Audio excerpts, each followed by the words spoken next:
এই সেনাবাহিনীর গুণ কোরআনুল কারীমের অনুযায়ী বর্ণনা অনুযায়ী বলবো 15টা। কয়টা? যেই সেনাবাহিনী আল্লাহ বলছেন তোমরা এই সেনা সদস্য, এই সেনা সদস্যের গুণ আছে, এই সেনাবাহিনী যারা তাদের পার্থক্য আছে, তাদের কোয়ালিটি আছে। বাংলাদেশের সেনাবাহিনীর মতো না, ভারতের সেনাবাহিনীর মতো না, সৌদি আরবের সেনাবাহিনীর মতো না। তাম পৃথিবীর যত ইমানদার, তাম পৃথিবীর সকল সেনাবাহিনীর চাইতে শ্রেষ্ঠ সেনাবাহিনী ইমানদার ঘোষণা আল্লাহর। জোরে জোরে বলা যাবে কি সুবহানাল্লাহ। আমার বন্ধুগণ, যারা সেনাবাহিনী তাদের গুণ আল্লাহ রাব্বুল আলামিন কোরআনুল কারীমের ভিতরে বলেছেন। সেনাবাহিনী যারা তাদের 1 নাম্বার গুণ থাকবে আনুগত্য আর শৃঙ্খলা। কি? আনুগত্য আর শৃঙ্খলা। সেনাবাহিনীর লোকেরা, তাদের ধর্মীয় লিডার যারা, তারা যখন সেনাবাহিনীর মতো আদেশ করবে তোমরা ঝাঁপিয়ে পড়ো আর তোমরা পিছনে থাকো, সেনাবাহিনী ঝাঁপিয়ে পড়বে, জীবনের ভয় করবে না। কারণ নেতৃত্ব যিনি দিচ্ছেন, সেনাপ্রধান যিনি হয়েছেন, দলনেতা যিনি হয়েছেন, তিনি বলেছেন সংখ্যায় কম, চিন্তা করো না, আসল বিজয় দেওয়ার মালিককে। সুতরাং তোমরা ঝাঁপিয়ে পড়ো, ভয় করো না। আমি আল্লাহর কাছে প্রার্থনা করছি তাম পৃথিবীর যত সেনাবাহিনী আছে সবচাইতে বড়, উন্নত এবং সবথেকে শ্রেষ্ঠ দামি সেনাবাহিনী জনাবে মুহাম্মদুর রাসূলুল্লাহ সাল্লাল্লাহু আলাইহি ওয়াসাল্লাম। জয় বলেন আল্লাহু আকবার। আল্লাহর নবীর চাইতে শ্রেষ্ঠ সেনাবাহিনী এই পৃথিবীতে আর কেউ নাই। আমার ভাইরা, সেনাবাহিনীর 1 নাম্বার গুণ হবে আনুগত্য আর শৃঙ্খলা। এই সেনাবাহিনীকে প্রশিক্ষণ দেওয়া হয় প্রত্যেক দিন 5 বার। প্রশিক্ষণে বলা হয় কাতার সোজা করো, খবরদার বাঁকা করতে পারবা না, ইমামের আগে রুকু করতে পারবা না, ইমামের পরেও রুকু করতে পারবা না। ইমাম যখন রুকু দেবে তুমিও তখন দিবা, ইমাম যখন সিজদা দেবে তুমিও তখন দিবা। ইমাম সালাম ফিরানোর আগে যদি তোমার পায়ে ব্যথার চোটে পাটা বাঁকাও হয়ে যায়, তারপরেও সালাম ফিরানোর কোনো অনুমতি নাই। আমার ভাইরা, সেনাবাহিনীর আনুগত্য থাকবে, আনুগত্য প্রদর্শন করবে। যখন বিজয় আসবে তখন তমাম পৃথিবীর সব ইমানদারেরা এক বাক্যে যদি আনুগত্য স্বীকার করে, আর ইসলামী উলিল আমর যারা, তারা যদি বলে ঝাঁপিয়ে পড়ো আল্লাহর দ্বীন কায়েমের জন্য, তাহলে বিজয় আসবে। পৃথিবীর কোন শক্তি এই সেনাবাহিনীকে রোধ করতে পারবে না।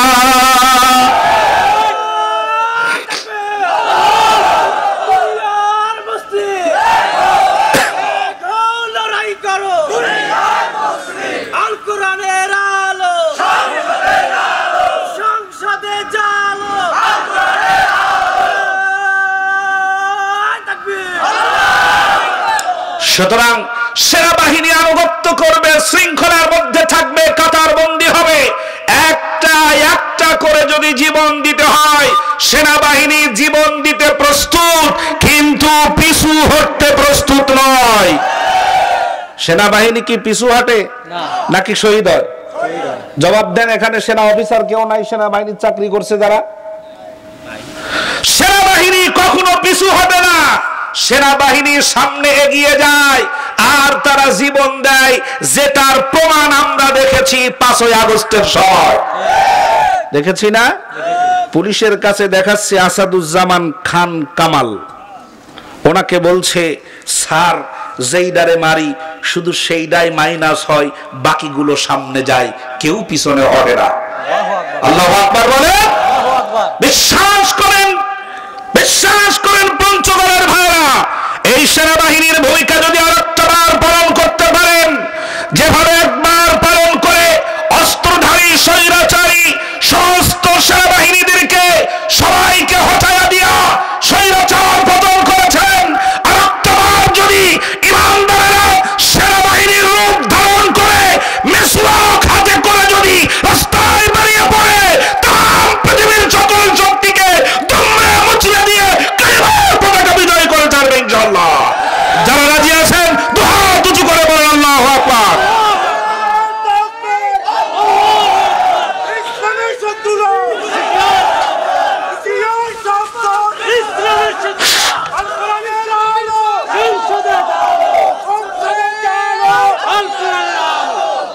মনে রাখবেন এই দেশ আমাদের।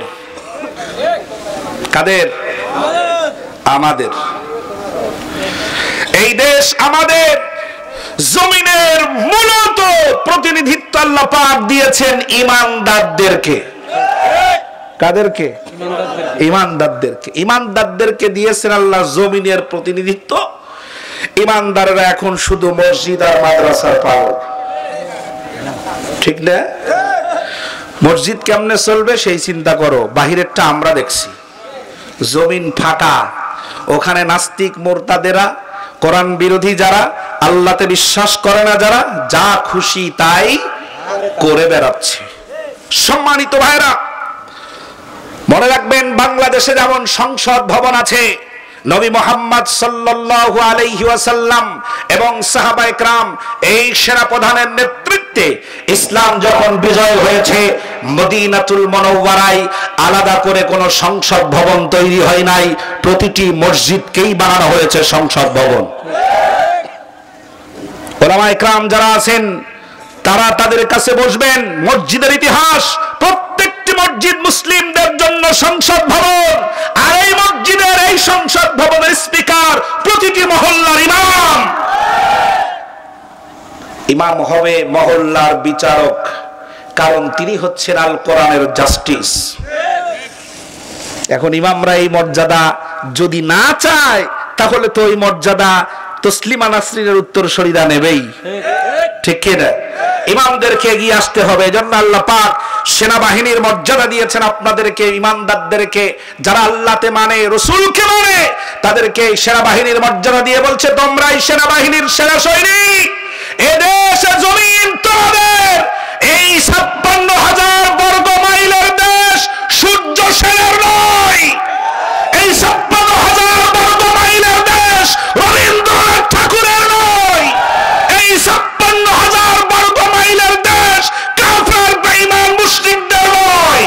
এই দেশ শাহজালালের, এই দেশ শাহপরানের, এই দেশ শহীদ আল্লামা দেলোয়ার হোসেন সাঈদীর। চলো ঠিক না?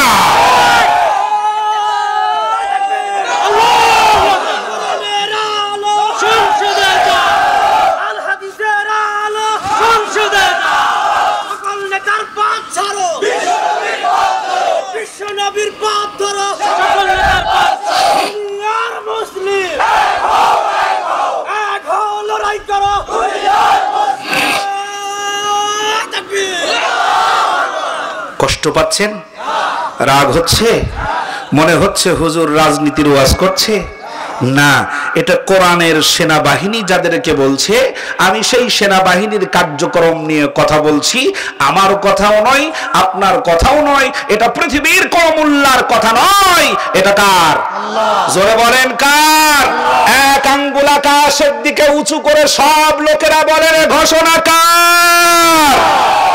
এই সেনাবাহিনীকে হারানো যাবে না। যাবে? এই সেনাবাহিনীকে হারানো যাবে না। বিশ্বাস হয়? বিশ্বাস হয়? এই সেনাবাহিনীকে হারানো যাবে না। সেনাবাহিনী ১ নাম্বার আনুগত্যশীল। ১ নাম্বার কি? আনুগত্যশীল। সেনাবাহিনীকে যদি বলা হয় খবরদার ৫৬ জনের প্রোগ্রাম, এই ৫৬ জন এখানে আসবে, ৫৬টা খাবারের প্যাকেট এখানে থাকবে, যাবার সময় তোমরা একটা একটা করে নিয়ে যাবে, কেউ ২টা নিতে পারবা না। আছে না? হ্যাঁ, আমি পুরো চ্যাপ্টারটা পড়ছি, পুরো চ্যাপ্টারটা পড়ে দেখছি যে একটা দলের সাথে হুবহু মিলে যায়। কারণ ওই দলের নাম পড়লে বলবেন তো হুজুর দল করতেছেন। দল করার দরকার নাই, আমার কিছু বলার দরকার নাই। যদি কোরআনের সাথে আপনার মেলে তাহলে আপনিও আমাদের লোক, আর কোরআনের সাথে যদি আপনার না মেলে তাহলে আপনি যতই টুপি মাথা দেন, ইমানদারদের সেনাবাহিনীর এই কাতারের কেউ আপনি। আবু জেহেলের সাথে যদি মিলে যায় তাহলে আবু জেহেলের দলের, শয়তানের সাথে যদি মিলে যায় তাহলে শয়তানের পক্ষের। কেউ যদি তসলিমা নাসরিনের অনুসরণ করে তাকে বলবেন নাস্তিক। কেউ যদি ভারতের অনুসরণ করে তাকে আপনি বলবেন বাংলাদেশের দেশীয় জাতীয় মুনাফিক। আমার ভাইরা, আপনার স্বভাব যার সাথে মিলবে তার নামই তো বলা হবে।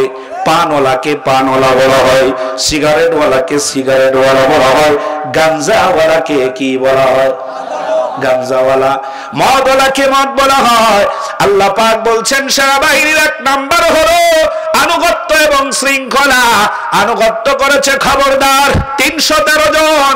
খবরদার তাম বাংলাদেশের 64 জেলা থেকে সমস্ত ওলামা একরাম আসবে, এক একজনের জন্য শুধু এক একটা খাবারের প্যাকেট দেওয়া হবে। এই সেনাবাহিনী এতটা আনুগত্যশীল, এতটা সুশৃঙ্খল, যদি শুনতে পায় খাবার ফুরিয়ে গেছে তারপরেও হুতাশ না করে বলবে আল্লাহ রিজিকের ফয়সালা করেন নাই তাই পাই নাই, এই জন্য বাড়িতে চলে আসবে। এই সেনাবাহিনী আলাদা, এই সেনাবাহিনীর মর্যাদা আলাদা। এরা বলো সুশৃঙ্খল, এরা হয় হুল্লোড় করতে মুস্তাগফিরিনা বিল আসহার। জোরে বলেন আল্লাহু আকবার। আল্লাহ রাব্বুল আলামিন বলেন এই সেনাবাহিনীর 1 নাম্বার গুণ আছে সবর করা, আরেকটা গুণ আছে ধৈর্য ধারণ করা, আরেকটা গুণ আছে সত্যবাদিতা হওয়া, আরেকটা গুণ আছে নিজের অর্থ ব্যয় করা, নিজের টাকা দান করে দেওয়া, তাও আবার ওয়াজ নসিহত ছাড়া। কিছু লোক আছে না ওয়াজ নসিহত ছাড়া দান করে? কি কোন আপনারা চেনেন না মনে হয়। ওয়াজ নসিহত করা লাগে না, এমনি সময় হলেই সাথে সাথে দান করে দেয়, তাও কোনো কিছু পাওয়ার আশা করে না, শুধু দিতেই চায়।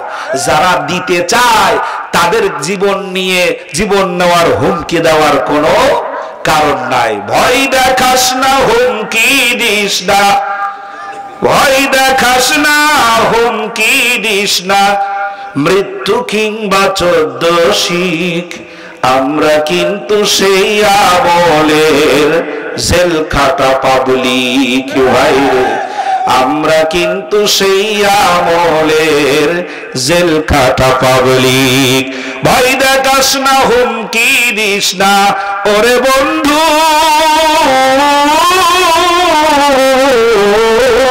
ভয় দেখাস না, হুমকি দিস না, ভয় দেখাস না, হুমকি দিস না, মৃত্যু কিংবা 14 শিখ, আমরা কিন্তু সেই আমলের,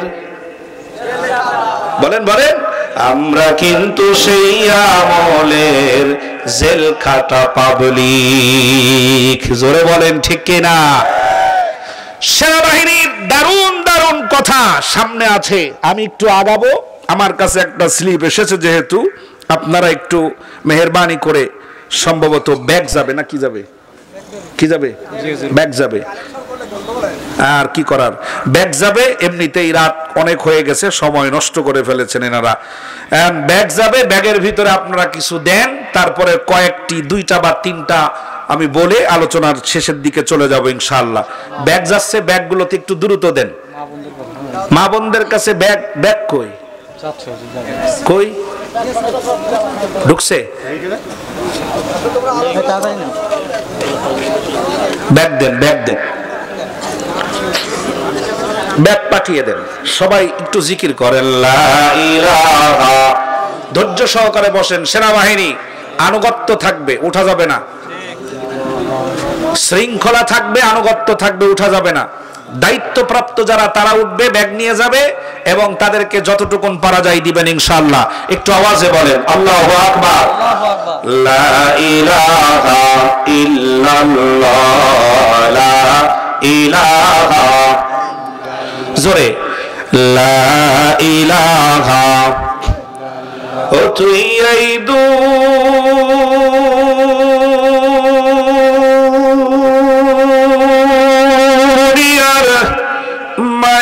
মায়াই পড়ে, ও তুই এই দুনিয়ার মায়াই পড়ে, করলি কত বাহানা,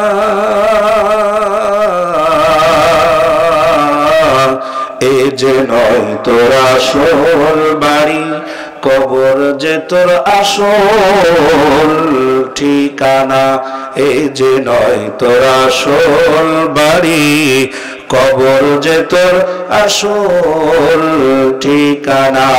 ও তোর জজ ব্যারিস্টার উকিল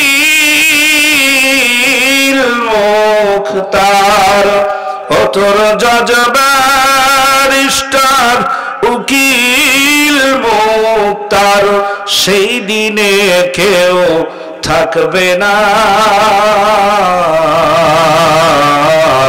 যে নামেতে ডাকতো তোমায়, সেই নামে আর কেউ ডাকবে না।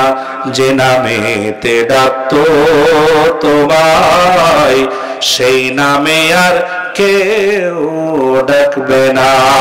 একবার জোরে জোরে বলা যাবে কি মারহাবা? জোরে বলে একটু সবাই আল্লাহু আকবার। হয়ে গেছে, যে যেখানে বসে আছেন আমি নড়তে বলবো না, ওখানেই বসে থাকেন। ব্যাগগুলো চলে আসছে, আমরা আলোচনার দিকে চলে যাব ইনশাআল্লাহ। সম্মানিত ভাইরা, আর অল্প কিছু সময় বসা যাবে?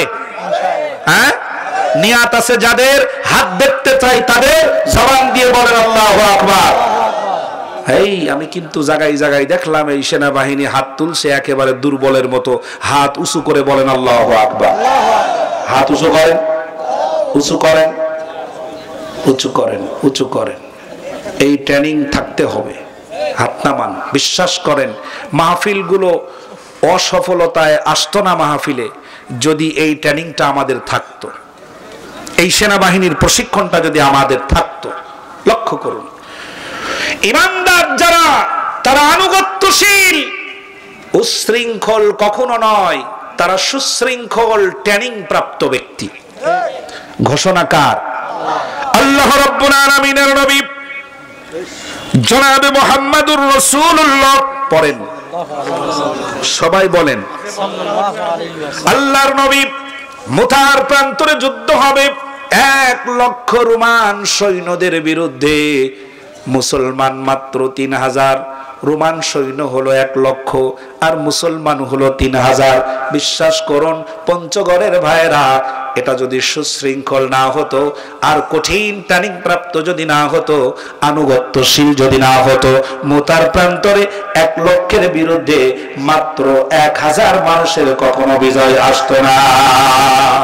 3000 মানুষের বিজয় আল্লাহ পাক দান করলেন শুধুমাত্র ট্রেনিং প্রাপ্ত সুশৃঙ্খল আনুগত্যশীল হওয়ার কারণে। আর ভাইরা, কতটা আনুগত্যশীল! আল্লাহ রাব্বুল আলামিনের নবী বললেন, এই যুদ্ধের প্রধান সেনাপতির দায়িত্ব পালন করবে আমার বড় পুত্র জায়েদ। তুমি কোথায়? হযরত জায়েদ বললেন, লাব্বাইক ইয়া রাসূলুল্লাহ।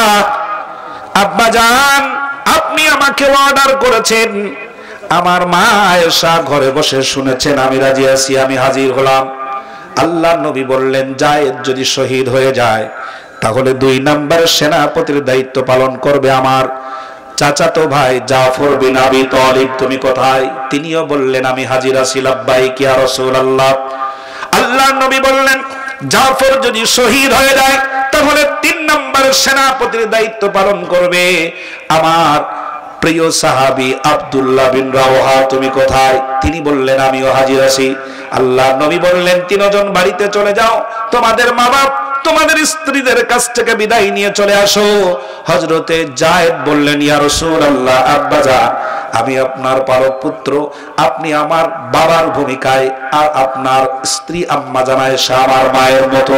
আপনি আমাকে অর্ডার করেছেন, আমার মা আম্মা জান আয়েশা ঘরের মধ্যে বসে শুনতে পেয়েছেন, সুতরাং আমার তো আর নতুন করে বিদায় নেওয়ার কোনো দরকার নাই, আমি রাজি আছি, আমি প্রস্তুত হয়ে গেলাম।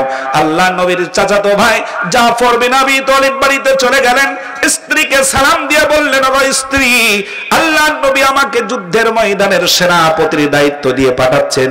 ইয়া আইয়ুহাল্লাযীনা আমানু ইযা লাকিতুমুল্লাযীনা কাফারু যাহফান ফালা তুওয়াল্লুহুমুল আদবার। আল্লাহু আকবার। ও স্ত্রী, আল্লাহ নবী আমাকে যুদ্ধের ময়দানের সেনাপতির দায়িত্ব দিয়ে পাঠাচ্ছেন, সৈনিকের দায়িত্ব দিয়ে পাঠাচ্ছেন। আমি চললাম তোমার কাছে, আমি শেষবারের মতো বিদায় নিতে আর সালাম করতে এসেছি।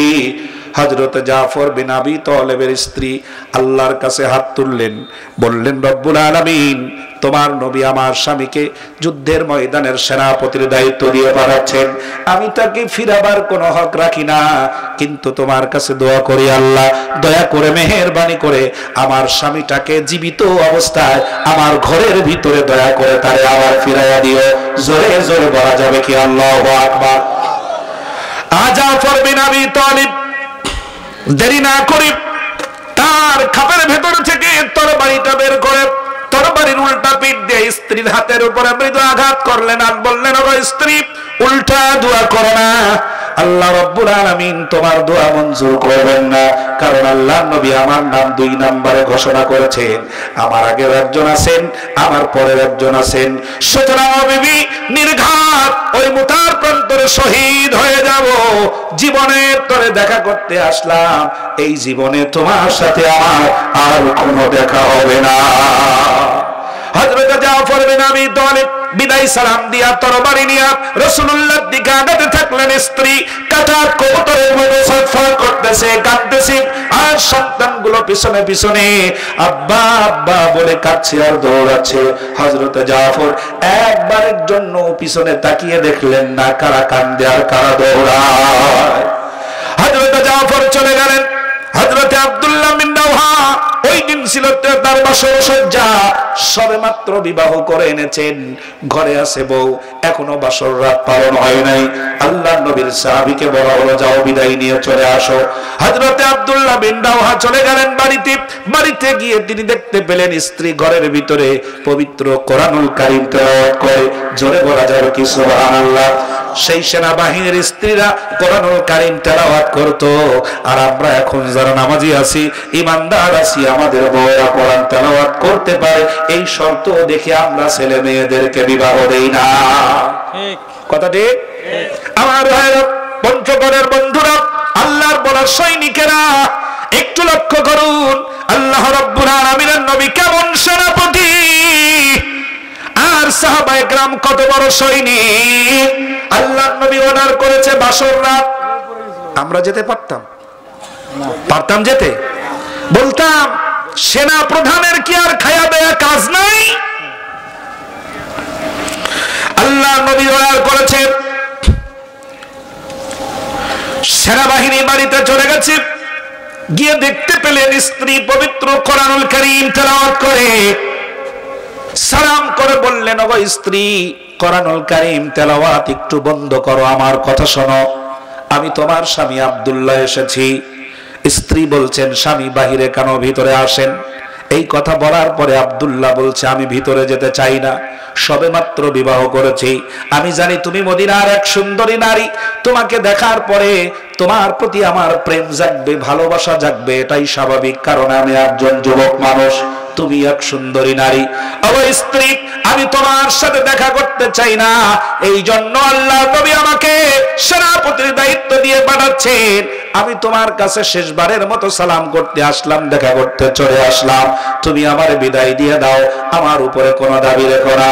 স্ত্রী, সর্বমাত্র বিবাহিতা স্ত্রী বলছেন, স্বামী আমার ঘরের ভিতরে গেলে পরে মায়ায় পড়ে যেতে পারি, এই জন্য ঘরে যাব না।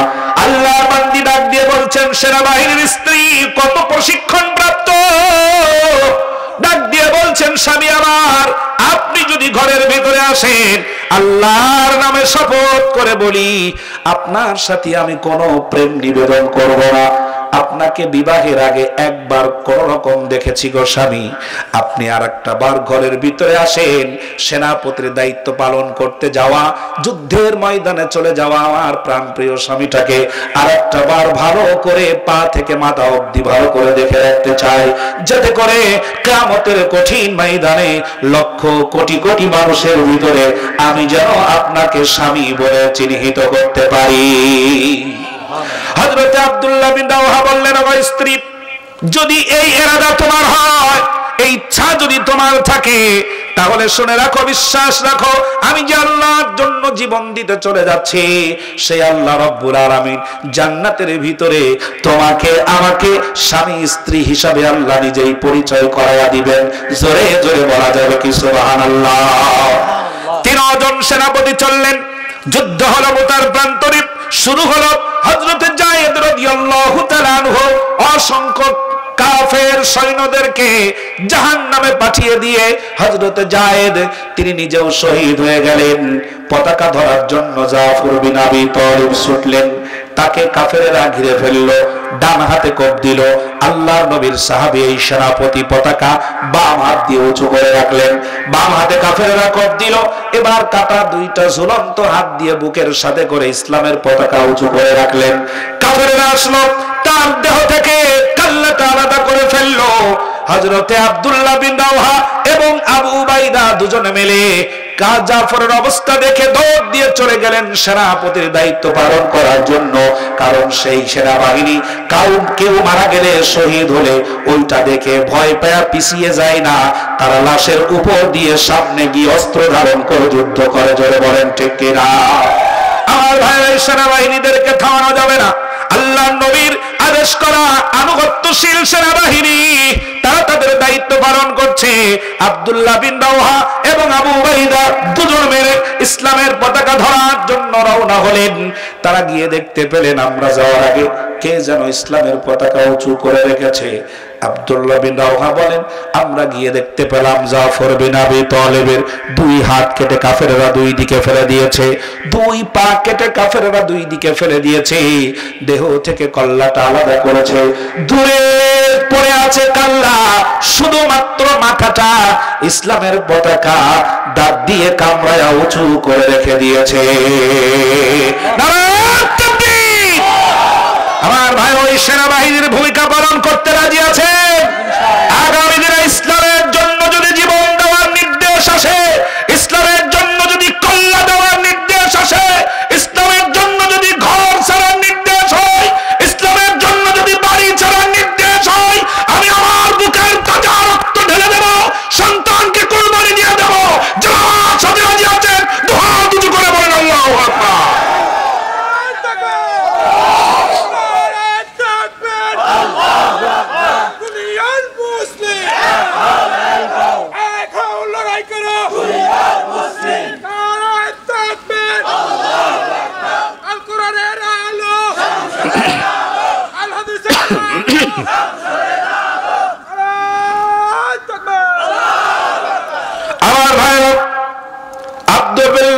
আব্দুল্লাহ বিন রাওহা বলেন, আমি যাওয়ার পরে জাফর বিন আবি তালিবের দুই হাত গুলো এক জায়গায় করলাম, এরপরে দুই পা দুটো এক জায়গায় করলাম, করার পরে এরপরে তার পা থেকে মাথা অবধি চুমা খাইলাম, তারপরে তাকে শোয়া দিলাম।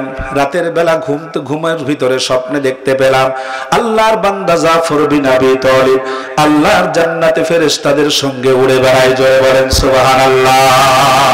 আল্লাহ রাব্বুল আলামিন আপনাদের জন্য সাধুবাদ ধন্যবাদ জানিয়ে বলেছেন, বাল আহইয়াউ ওয়ালাকিন লা তাশউরুন। আমার ভাইরা, শহীদেরা মরে না, তারা জিন্দা। ঘোষণাকার, জোরে বলেন না ঘোষণাকার। এরা মরে যায় না, তারা জীবিত। তাদের মৃত্যুর মাধ্যমে নতুন জীবন তৈরি হয়। আমার ভাইরা, যারা জীবিত, যারা শহীদ হয়, তাদেরকে গোসল দেওয়ানো হয় না, তাদেরকে বিনা গোসলে রক্ত মাখা অবস্থায় দাফন করে দেওয়া হয় মাটির ভিতরে। তার কারণ হলো কিয়ামতের ময়দানে এই শহীদেরা আল্লাহর সামনে দাঁড়িয়ে যাবে। কেউ দাঁড়াবে ক্রিসের আঘাতের দাগ নিয়া, কেউ দাঁড়াবে বোমার আঘাতের দাগ নিয়া, কেউ দাঁড়াবে লগিয়ার বৈঠার আঘাতের দাগ নিয়া, কেউ দাঁড়াবে রাইফেলের আঘাতের দাগ নিয়া। কিয়ামতের মাঠে আল্লাহ প্রশ্ন করবেন, শহীদেরা তোমাদের এই অবস্থা কেন? তারা বলবে, রব্বুল আলামিন তোমার জমিনে তোমার দিন প্রতিষ্ঠা করার আন্দোলন আমরা করেছিলাম, আর যা তোমার দিনকে চায় না, কোরআনের আইনকে প্রতিষ্ঠিত হতে দিতে চায় না, তারা আমাদেরকে বাধা দিয়েছে। আমরা যখন বাধা মানি নাই, তারা আমাদেরকে মেরেছে, আমাদেরকে আঘাত করেছে। প্রমাণস্বরূপ এই অবস্থায় তোমার সামনে আমরা দাঁড়িয়ে গিয়েছি।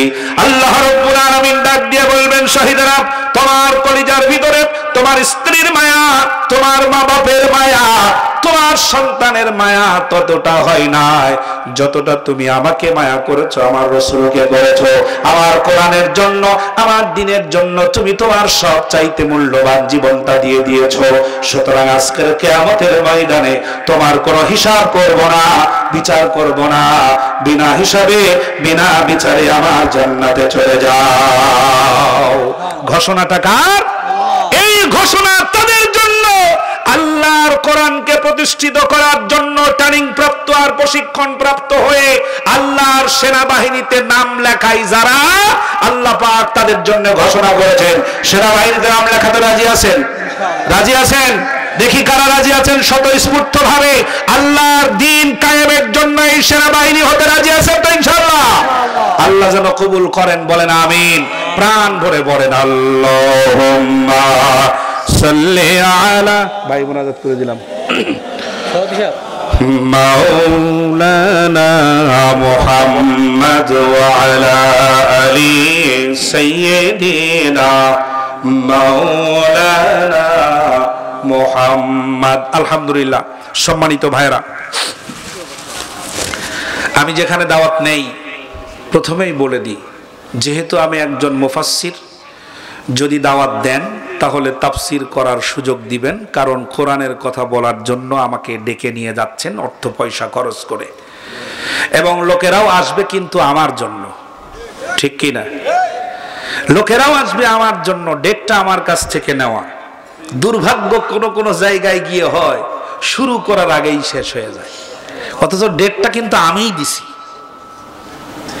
যাক, আল্লাহ পাক যে হালত, যে অবস্থায় আমাদের রাখেন, সে অবস্থায় খুশি হওয়ার মানসিকতা আছে? হ্যাঁ? না খেয়ে থাকলে কি শুকরিয়া আদায় করতে পারবেন? ইনশাআল্লাহ। যদি না খেয়ে থেকে শুকরিয়া আদায় করতে পারেন, তাহলে আজকে যদ্দূর হলো যা হলো একটু জোরে সোরে বলেন আলহামদুলিল্লাহ। আলহামদুলিল্লাহ। সেনাবাহিনী, সেনাদেরকে বলছি কেউ উঠবেন না, আমরা দোয়া করে যাব ইনশাআল্লাহ। সভাপতি মহোদয়ের দোয়া নিয়ে আমরা সবাই দোয়া করব। দেন।